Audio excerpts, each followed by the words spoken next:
ولا قمرا منيرا ولا شمسا مضيا ولا فلكا يدور ولا بحرا يجري ولا فلكا يسري إلا لأجلكم ومحبتكم وقد أذن لي أن أدخل معكم فهل تأذن لي يا رسول الله؟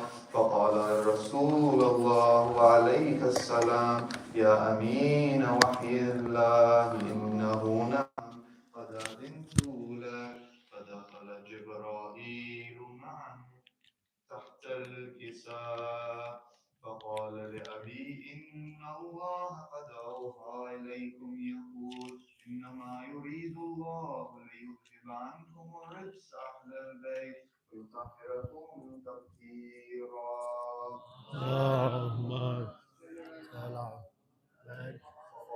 I gave him the message. Like, आपकी मैसेज से पहले मैंने उसको ऐसे कर दिया था, फिर आपने मैसेज दिया तो now he know 3 more minutes. فقال النبي صلى الله عليه can I see the وآله positioning? وعظني بعثني بالحق نبيا واصطفاني بالرسالة نجيا ما ذكرنا خبرنا هذا في محفل من محافل أهل الأرض وفيه Could you just send this on one of our groups and I'll also do شيعتنا ومحبينا إلا ونزلت عليهم الرحمة وحفت بهم الملائكة واستغفرت لهم إلى أن يتفرقوا. فقال علي عليه السلام إذا والله فزنا وفاز شيعتنا ورب الكعبة.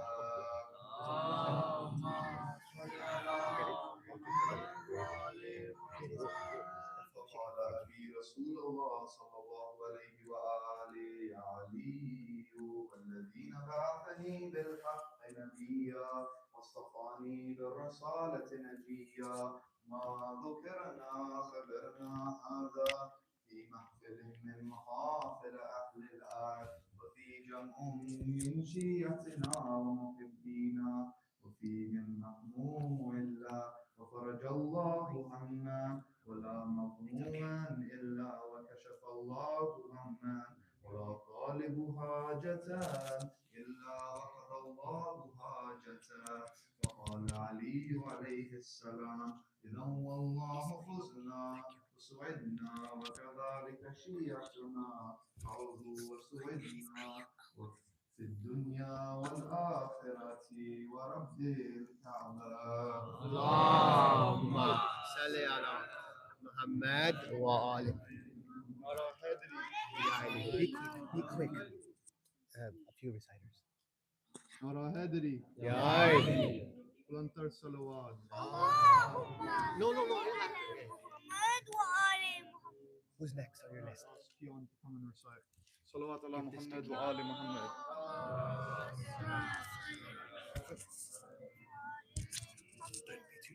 So did it? So wait, should I just read up to here? Yeah. I will. The mic's not working. Is the mic working? Yeah, I just use both. This one?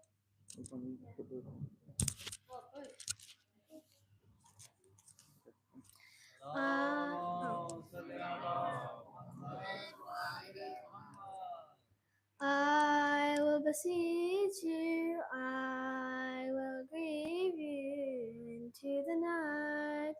I will beseech you, I will grieve you into the night. You are my master, I am alone, I call unto you. You are my master, I am alone, I call unto you. Because I will be with you till the end of time. In my eyes there's always tears of pain, like a river flows for your love to sign. Every broken heart cries out your name, cries out your name. Ruhi wa qalbi ladayka, sallallahu alayka, ya Aba Abdillah, ya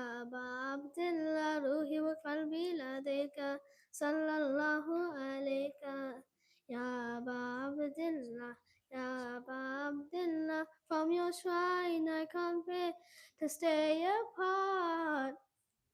The flame of your love ignites my heart. Your name gives meaning to my soul. To you I raise my hands and call.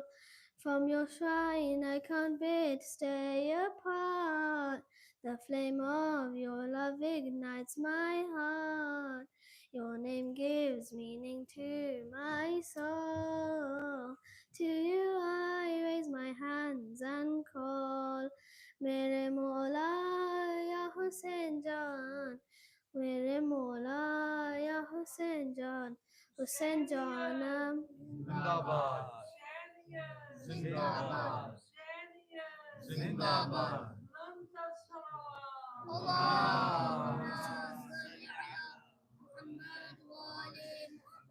Hussein Janam, Hussein Janam, my tears for you will never dry.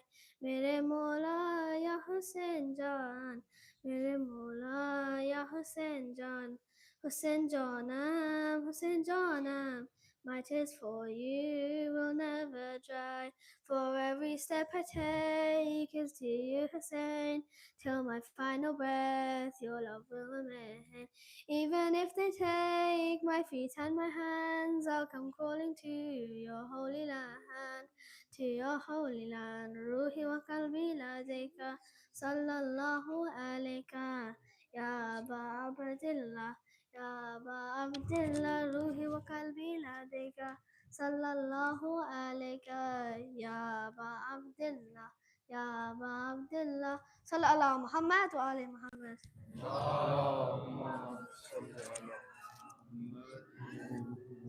نرى هدري نرى هدري أنت الصلوات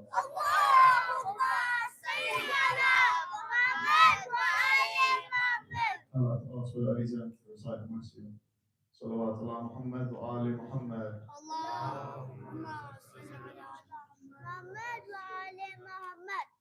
اللهم صل على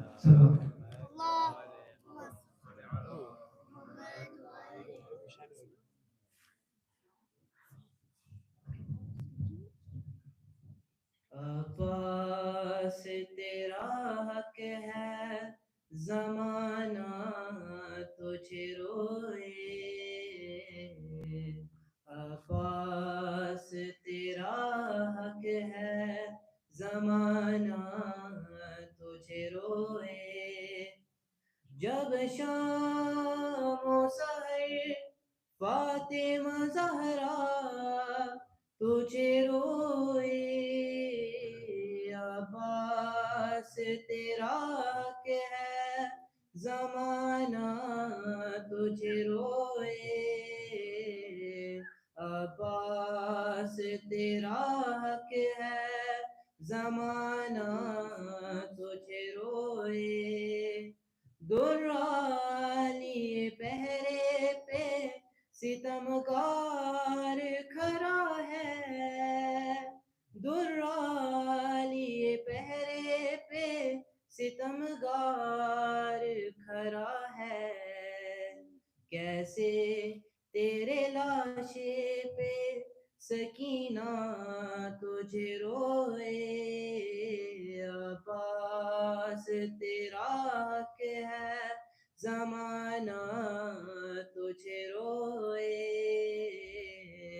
عباس تیرا حق ہے زمانہ تجھے روئے جس وقت اٹھایا نہ گیا لاشا جواں کا جس وقت اٹھایا نہ گیا لاشا جواں کا شہ اس گھڑی اکبر سے زیادہ تجھے روئے عباس تیرا حق ہے زمانہ تجھے روئے عباس تیرا حق ہے زمانہ تجھے روئے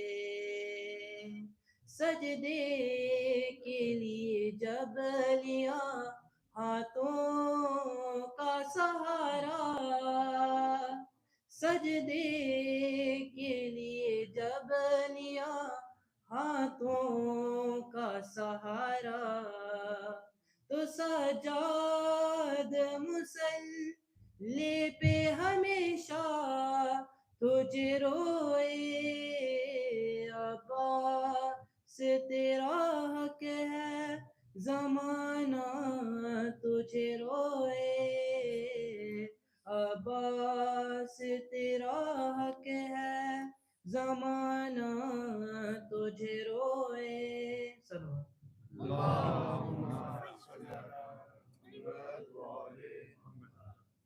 Before I ask Brother Zaki to read, I'd like to ask all the brothers and sisters to come as far forward as possible. Like, there's lots of space here. Salawat ala Muhammad wa ali Muhammad.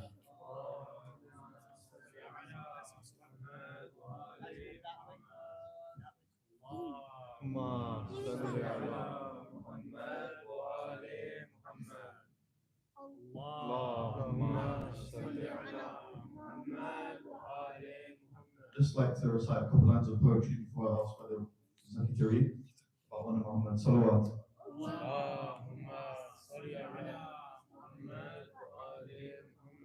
Beneath the burning desert sun, two stars of youth, their journey begun. Orn and Muhammad, brothers brave, stepped in to the battle's grave. So, Salawat ala Muhammad wa ali Muhammad.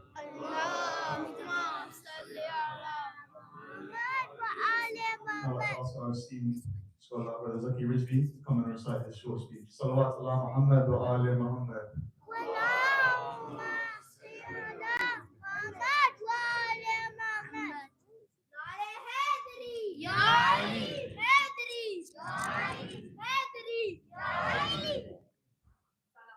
Through our space, go underneath. Yeah.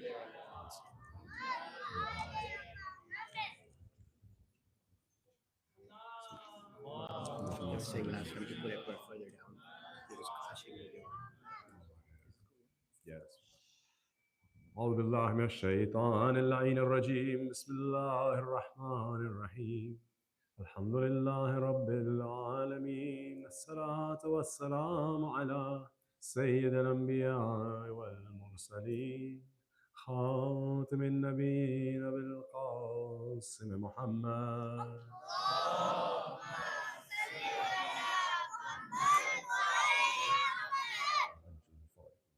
وعلى أهل بيته الطيبين الطاهرين.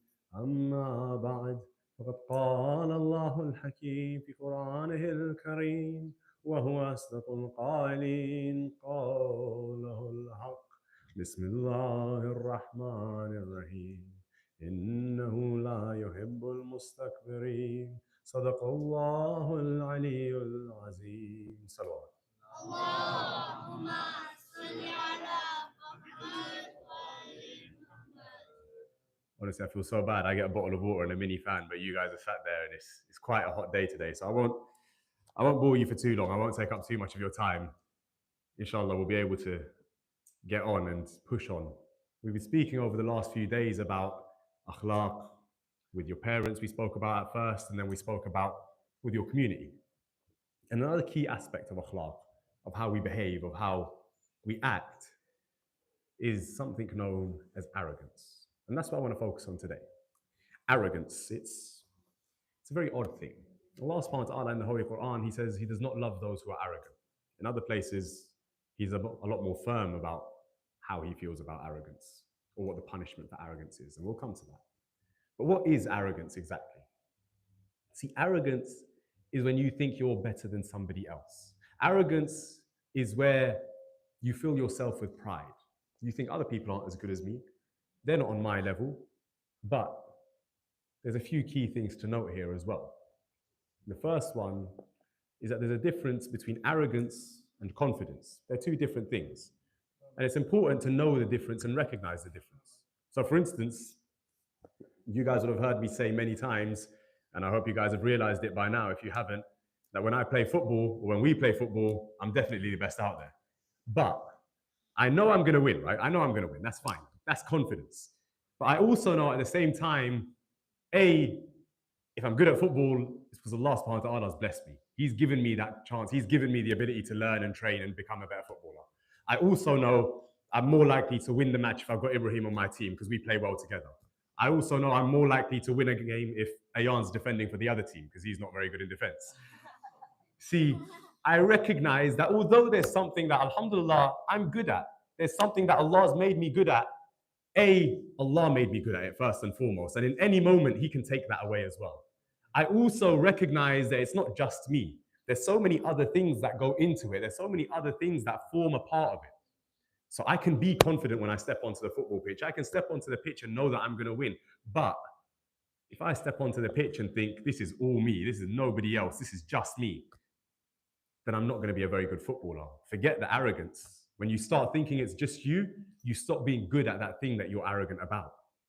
If you ever go and watch football, when you see on the pitch a player who's really, really good on the ball, really technical, they're brilliant. They can dribble through 3, 4, 5 people. Brilliant. But if they don't know how to pass the ball, if they don't know how to be part of a team, they're not going to get it to the highest level of football. You can't get to the highest levels of football. And if you look at all, and I use football as an example, so for those of you who aren't familiar with football, I apologize. But if you look at all the best football teams in history, right? If you look at Barcelona, the reason that they were so great during their great period is, I heard someone say it, what was it? Tiki-taka, right? Their passing movement, right? Because they pass. Man City today, although I don't like them, their passing is brilliant. They work as a team. Arrogance comes when you start thinking you're better than what's around you. I'm too good for what's around me. It's a really dangerous thing. Because A, not only does nobody like somebody who's arrogant, you guys will know people in your circles, you will know people around you who think they're better than everyone else, who think they're too good for everyone else. People don't like spending time with somebody like that, first and foremost.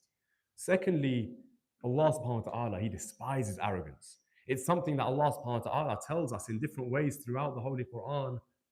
In the hadith of the Holy Prophet, we hear in numerous ways, in numerous times, on numerous occasions, and in the sayings of our Imams, how much Allah subhanahu wa ta'ala despises arrogance. To think you're better than everyone else, to think you're too good for everyone else. To know when you're good at something, that's one thing. But to think you're too good for everyone else or too good for those around you, that's arrogance. And that is when it becomes a problem. When it becomes a problem, problems come with consequences. And those consequences are really very severe. The consequences of arrogance, they're not light, they're not minor. Recite aloud salawat ala Muhammad wa ali Muhammad, and I'll tell you some of those.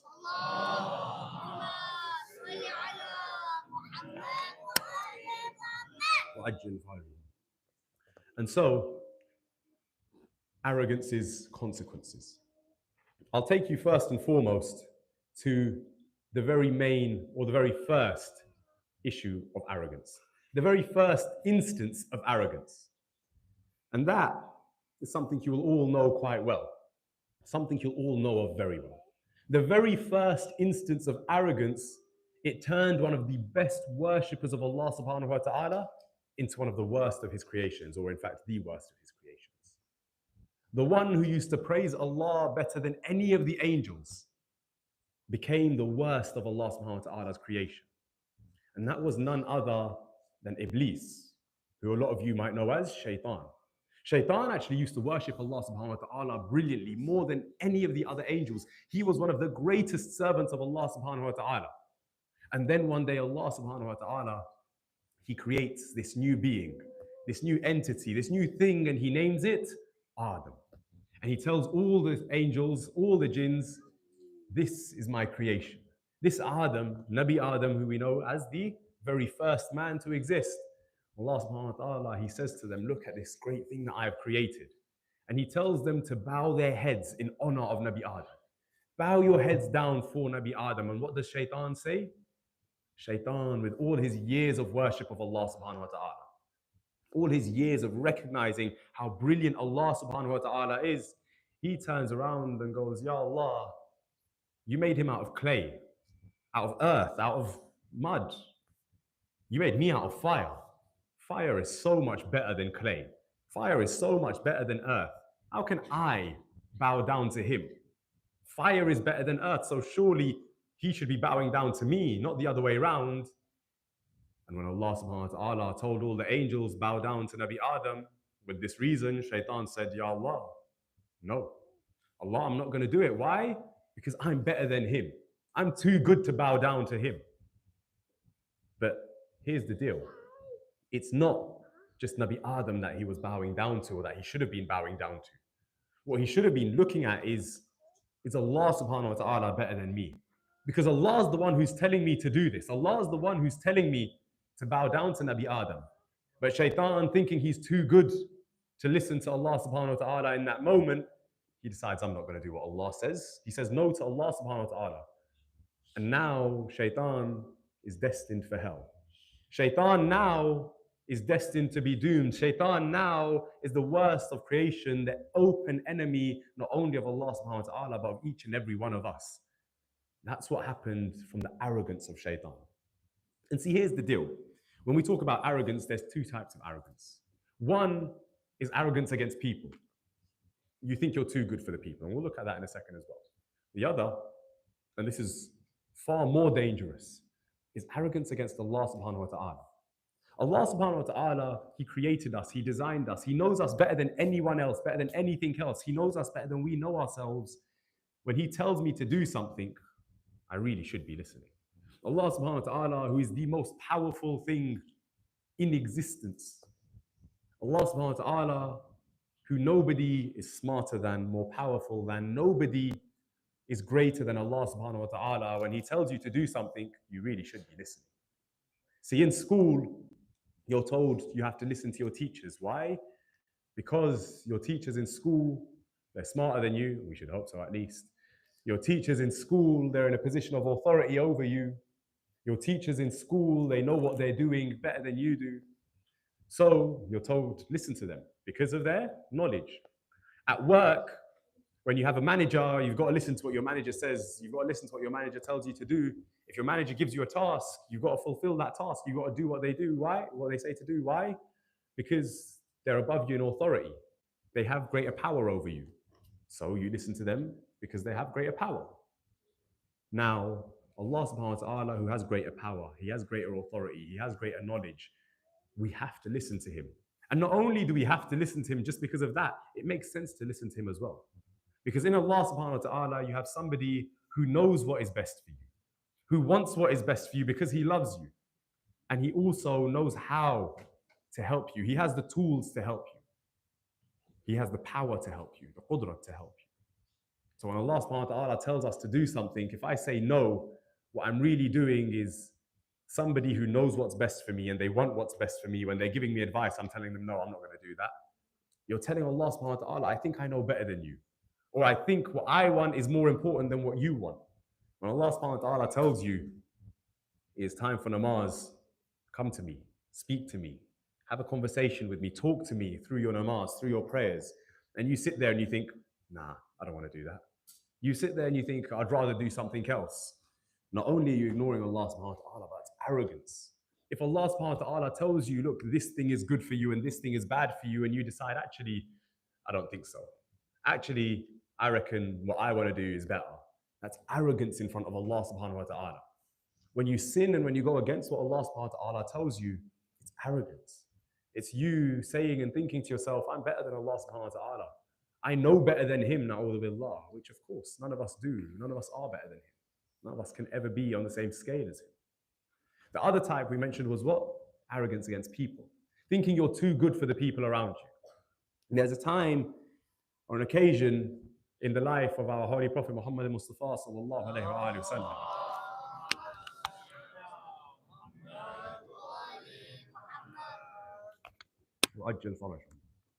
But the Prophet is sat with a few people. Amongst them, there is a man who is very, very rich.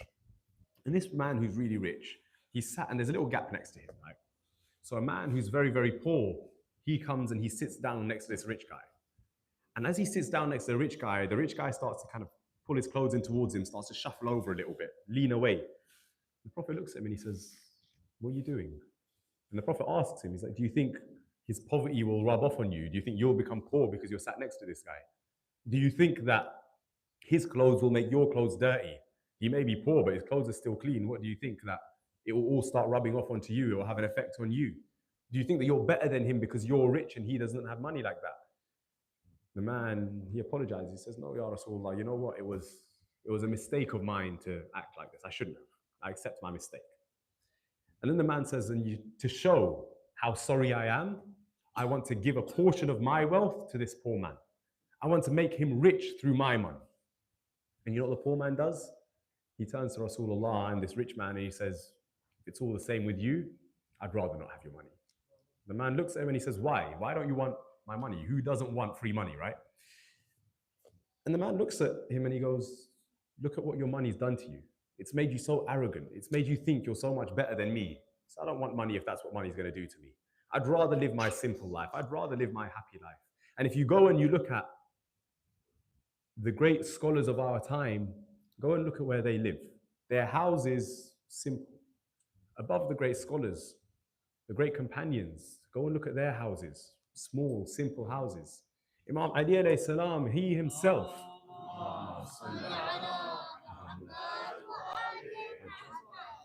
his own house, and you can go visit it even today if you go to Iraq. If you go and look at the house of Imam Ali alayhi salam, you'll see it's not a palace, it's not a mansion, it's Amir al-Mu'mineen. This is more like Kainat.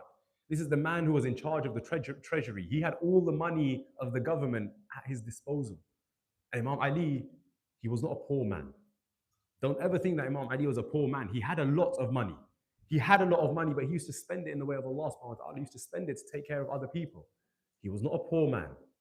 If you look at his house, it's a simple house, almost like a small mud hut. You go and look at it and you think, was this really the ruler, not just of this world, of this kingdom, but of all the kingdoms, of all the worlds? Was this really the house, the place where Mawlai Kainat, the ruler of all of the creation of Allah subhanahu wa ta'ala, every place within creation of Allah subhanahu wa ta'ala, Imam Ali is given reign over that and rulership over that. Is this really where he lived? His house wasn't even as big as this hall, smaller than that even. And you think the status of Imam Ali and how he lived. Now look, I'm not telling you have to live in a tiny house, in a cramped house, in a difficult house. I'm not telling you can't have a nice car when you're older, you can't live in a nice place. In fact, there's a time where one of our imams, he comes to his companion and he sees, I think I might have recited this on the first night, in fact, or yeah, it was the first night. He comes to one of his companions and he sees that his companion has a small, really small house, a tiny house. And he knows that this companion is wealthy. This companion has money. So the imam asks the companion, why do you live in such a small house? Why do you live like this? You have the money, you have the means. Buy yourself a nice house. Buy yourself a comfortable place to live. And the man says, no, my fathers, they always lived in a small house like this, so I'm following the tradition of my fathers. And the imam actually tells him, he's like, don't do that. If you can afford a nice house, go live in a nice house. Live comfortably. Islam doesn't want you to put yourself through difficulty, but what it doesn't want is for you to become arrogant. You have a nice house, you have a nice car, do that. But don't think that my car makes me better than somebody else with a different car. Don't think that because I'm in a BMW, I'm better than somebody in a Corsa. No. You're both driving a car. There's times where, especially in the London traffic, I remember my first car, it was this little VW Polo. It's a really old banger, it was terrible. I remember there was a time where I was driving from North London back to South, and there was a Ferrari on the road. I was about 18 years old, so I got excited. And my little banger of a Polo, which really used to struggle to, like, if I had to go up a hill, you could hear the car struggling, right? That's the kind of car we're talking about. I saw the Ferrari, I was like, you know what? I'm gonna overtake this guy. And I did, I overtook him, right? And that meant absolutely nothing, because he's still sitting in a Ferrari, right? And I'm still sitting in this really old Polo. But the fact of the matter is, it doesn't matter. It really doesn't matter which car you're in, which house you drive. And the reason it doesn't matter is what Allah subhanahu wa ta'ala says in the Holy Quran. And it's a verse that many of you may be familiar with. Bismillahir Rahmanir Rahim. وَتُعِزُّ مَن تَشَاءُ وَتُذِلُّ مَن تَشَاءُ يَدِكَ الْخَيْرَ. Allah subhanahu wa ta'ala, He gives respect to those who He wants, and He gives disrespect to those who He intends as well. And I can tell you this, again, from experience, I promise you there are no truer words. I promise you, Allah subhanahu wa ta'ala is the one who gives respect. You give respect to people, as opposed to being arrogant, it will raise you up. I remember my boss at my last job, at the last place I used to work. he used to give respect to everyone. I remember I was walking in with him on the first day, right? We met at the train station and we kind of walked in together. We walked in, there was a security guard at the door. He stopped, had a little conversation with him. How are you doing? How's the kids? How's your wife? Oh, you had this thing going on in your life. How's that going? I was like, okay, fair enough. And my boss, he was quite high up there. He was in charge of technology for the whole, like in our company, for the whole world's operations, right? Globally in charge of technology. He was up there, man, mashallah. He was really up there. He was a great guy. He stopped and he's speaking to the security guard. And we walked in, same thing with the receptionist.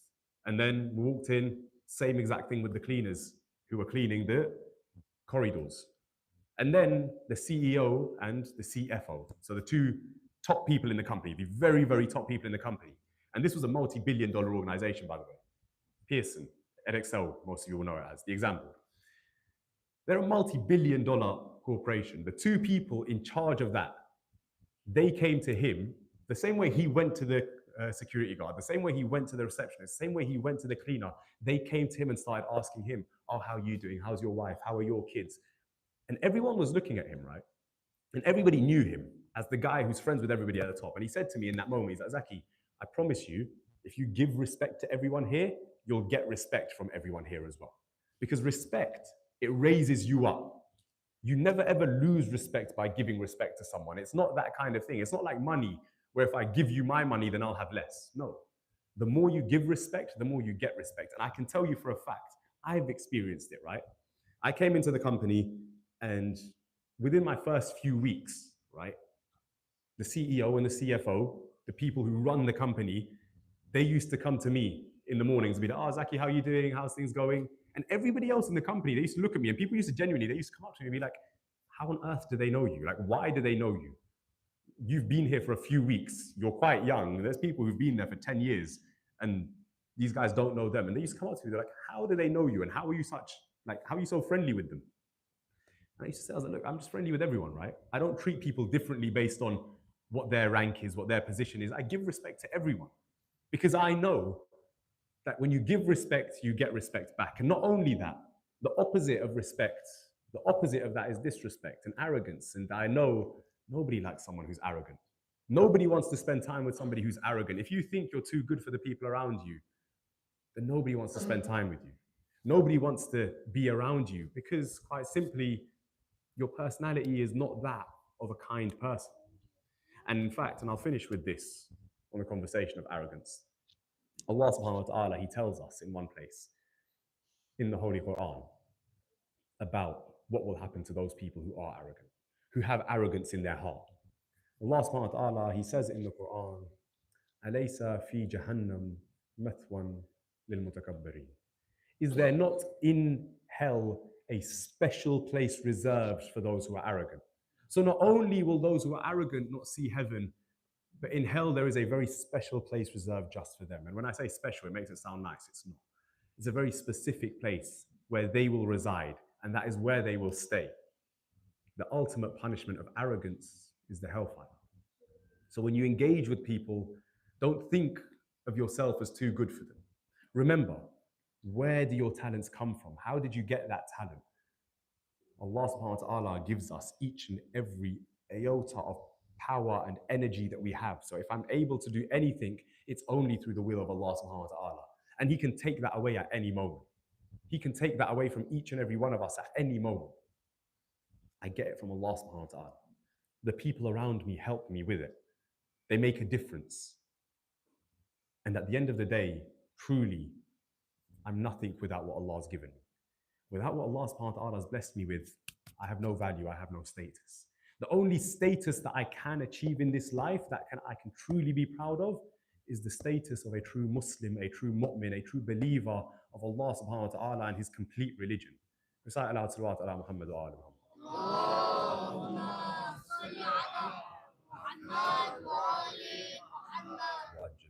We spoke on the first day about knowledge, and I said that everything we do, we're going to look at it from an intellectual perspective. When it comes to knowledge, we're told there's 3 levels of knowledge. There's 3 levels of knowledge according to this classification. So the first level of knowledge is that knowledge which makes you arrogant. When you read a little bit and you start to think, yeah, I know more than everyone else. I know better than everyone else. You can't tell me what to do. I know better than you. The second level of knowledge brings humility. Second level of knowledge makes you think, oh, I really enjoy learning and I want to learn more. It's not about me being better than you. I want to learn more. And the third level of knowledge, and this is the one that you all want to reach, and it's the most important one. The third level of knowledge is when you realize you know nothing at all. There's so much more to learn. To quote Lion King, there's more to see than can ever be seen. There's more to learn than can ever be learned, right? When you look at it, it's so true. I don't know where you guys are from, but I promise you, there's more to the world than East London. Go and look out at the world. It's amazing. It's incredible. I promise you, and for Ali Hassan, there's more than Kent. See, there's more to learn than you can ever learn. There's more to see than you can ever see, more to experience than you can ever experience. So no matter how much you learn, no matter how much you see, no matter how much of the world you experience, there's still so much more that you don't know. Still so much more to gain. So what are we arrogant over? What are we so proud of ourselves for when there's so much more that I still don't know? And forget that even. I live my life and I might be the smartest, I might be the funniest, I might be the best looking, I might be the best football. I'm not talking about myself, by the way, I'm just using an example, right?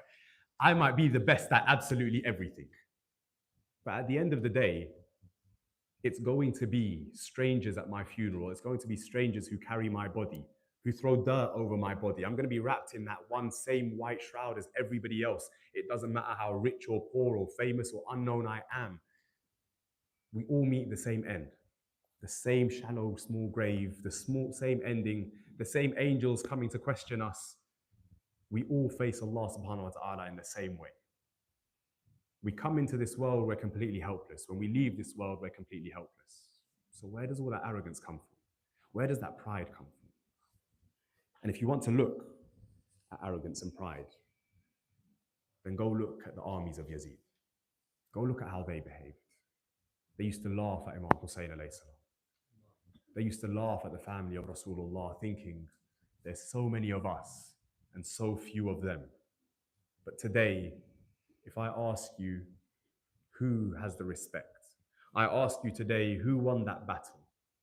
Was it those few tens of men of Imam Hussein, or was it the tens of thousands of men of Yazid?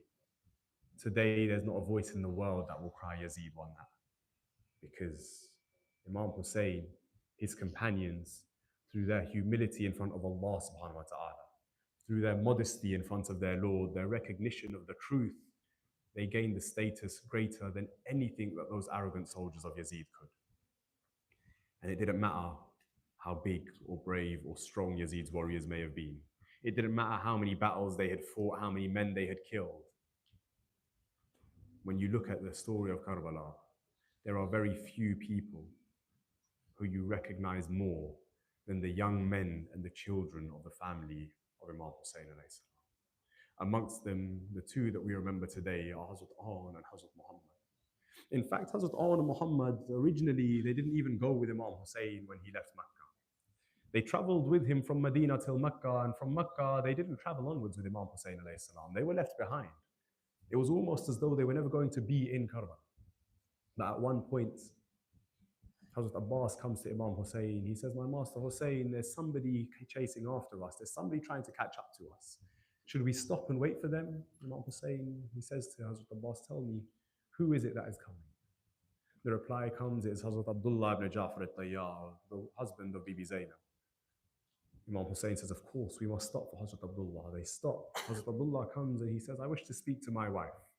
He goes to speak to Sayyidah Zainab and he says to her, I have come to act on a sunnah of Rasulullah. I've come to act on a mustahab act that Rasulullah, your grandfather, always used to do. So Bibi Zainab, she looks at him and she says, tell me, what sunnah is there of Rasulullah that you have remembered that I did not? What sunnah is there that you have remembered that Zainab did not do? He says, every time your grandfather Rasulullah would leave the house on any kind of long journey, before he left, he would take out some sadaqah, he would take out some charity. He says, Zainab, there will come a time where Islam needs protection. That sadaqah serves as a form of protection.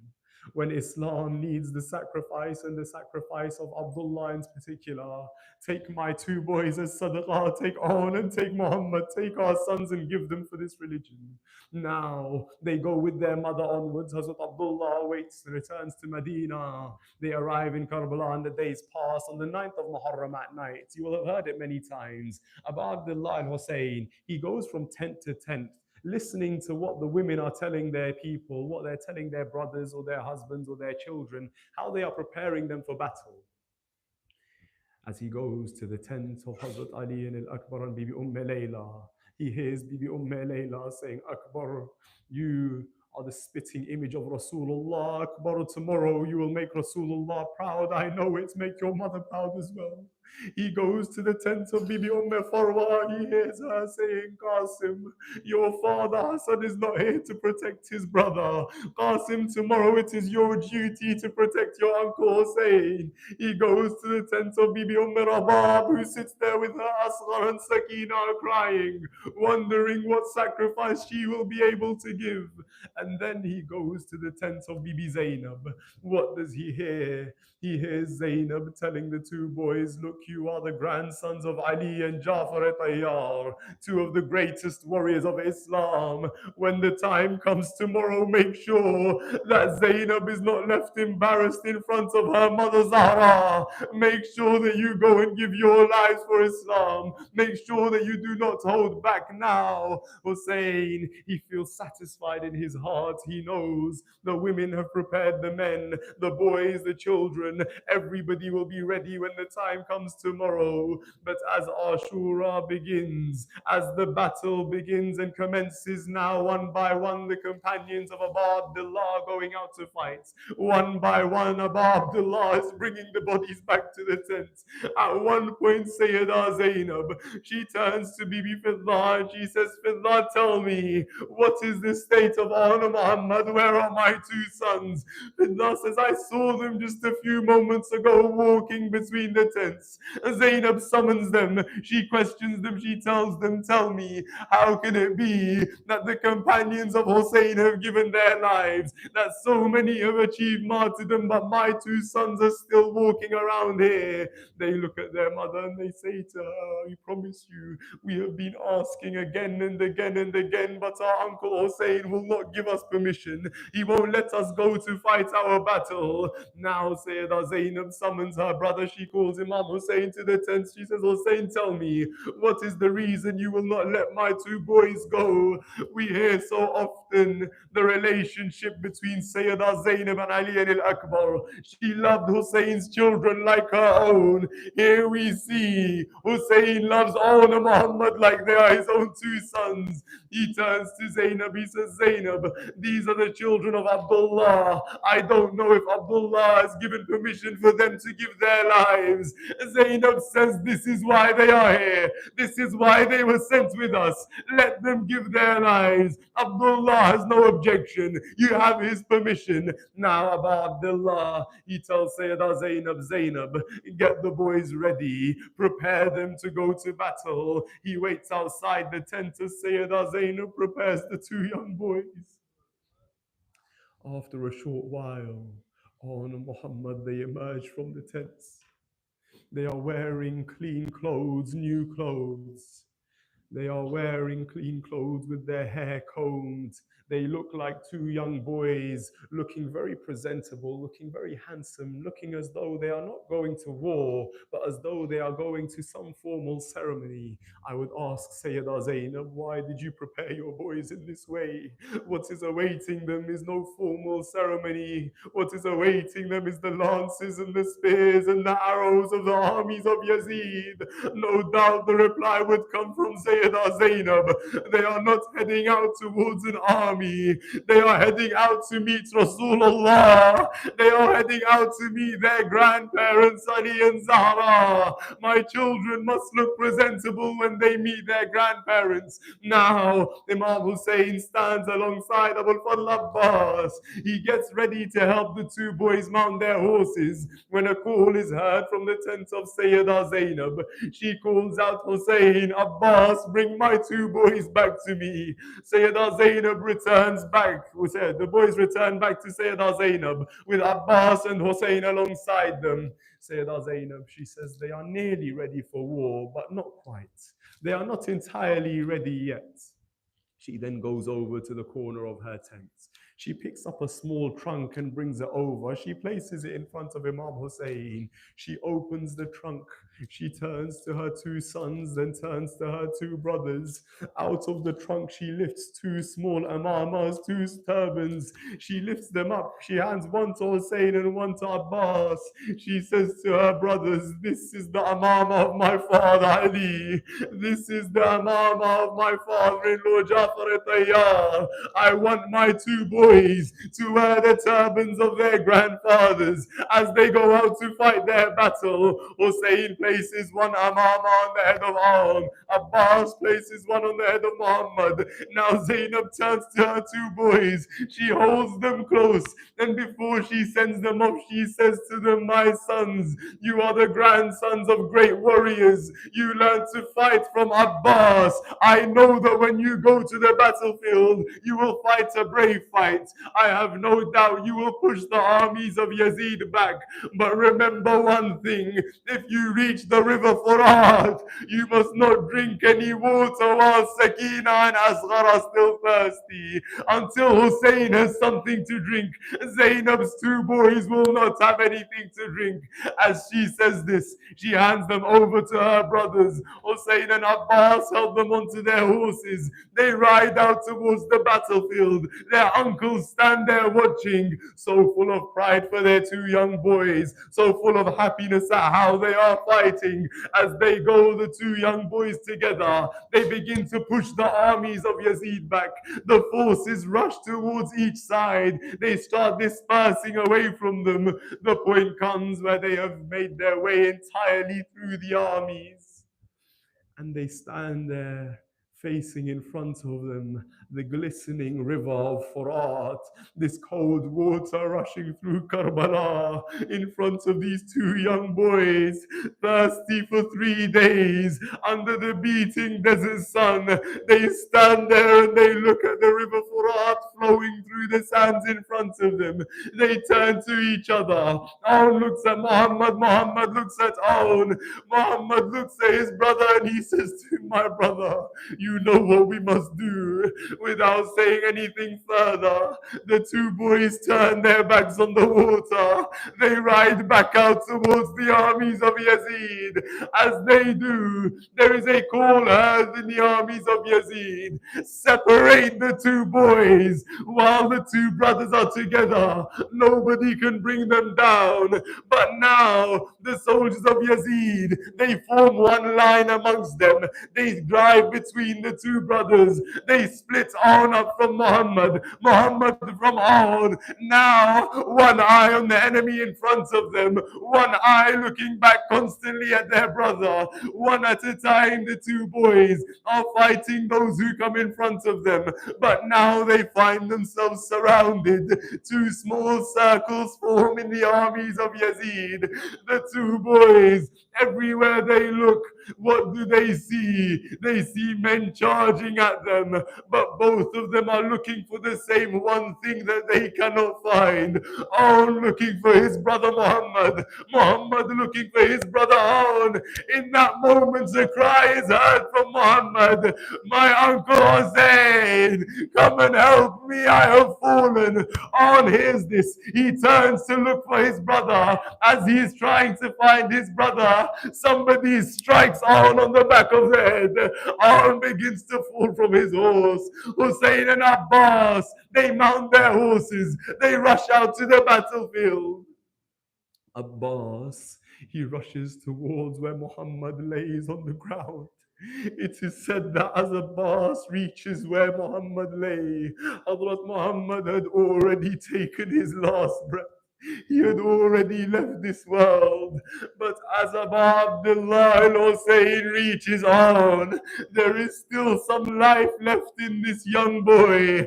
He looks at on, and as Abu Abdullah did with every one of the Shahada, he asks them, is there anything your Hussein can do in this final moment? Is there any final will that you wish to give to Hussein? In that moment, On looks up at his uncle Hussein. He says, my uncle Hussein, yes, there is one thing that I may ask of you to do. Hussein says to him, tell me, my child, tell me, what can I do? On looks at Imam Hussein, he looks at his uncle.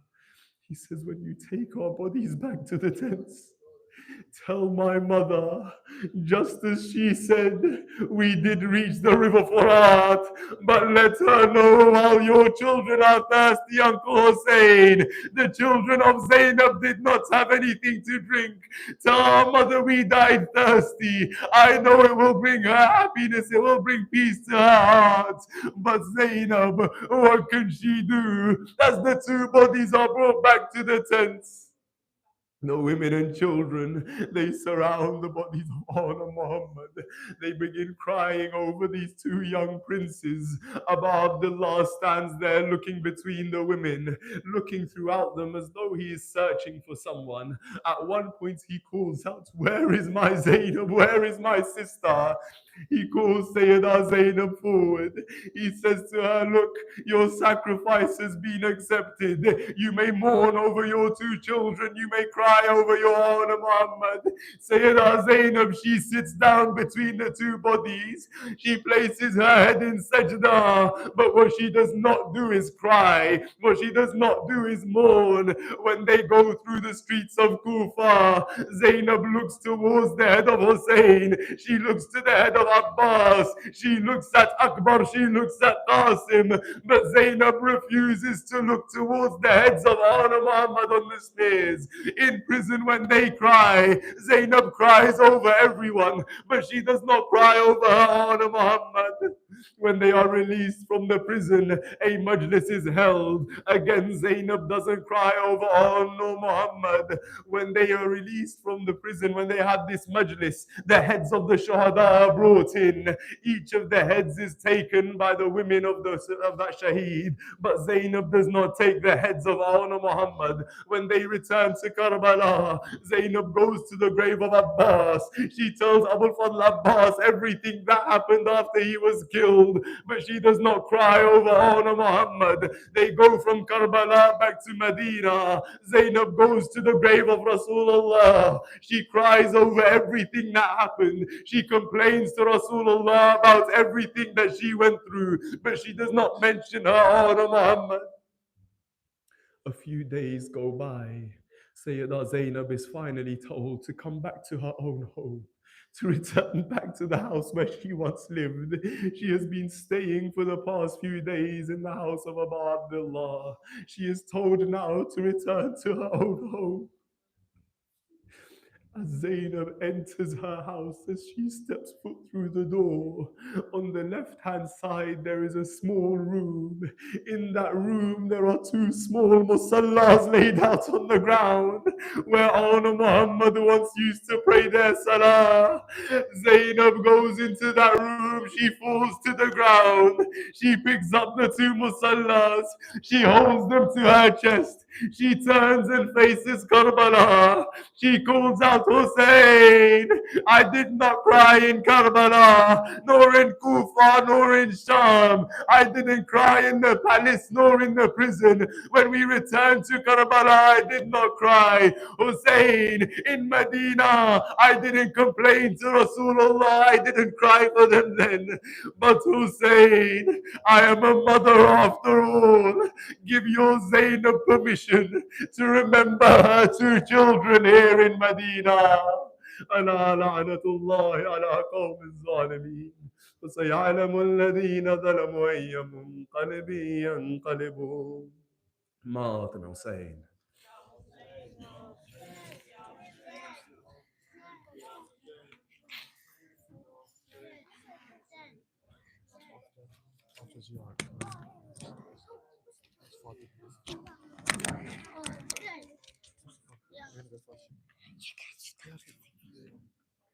Ya Hussein. Ya Hussein. Ya Hussein. I need to Ya Hussein. Ya Hussein. The little kids. You can hold it.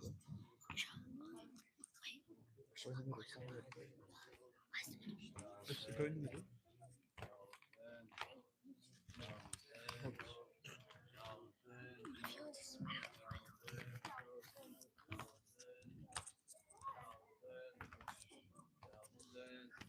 I am old brother of Muhammad, son of Zainab. In our veins, the blood of he who defeated Mohammed. We will turn the day into the night. They will learn from us how they should fight. They will turn the day into the night. They will learn from us how they should fight. The ruling broke, no one spoke except when Hussein gave them permission.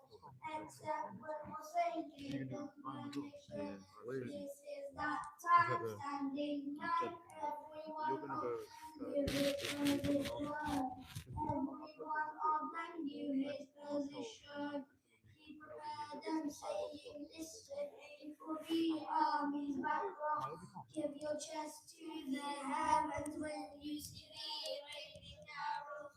It is only in 2 minutes make swords with our foe. Then you will be somewhere that rivers beneath you they will. Then you will be somewhere that rivers beneath you they will flow. Beneath them, only blood will flow, uncle, beneath them. We don't want heaven and we don't fear from Jahannam, but the way they hold their swords isn't right. We should teach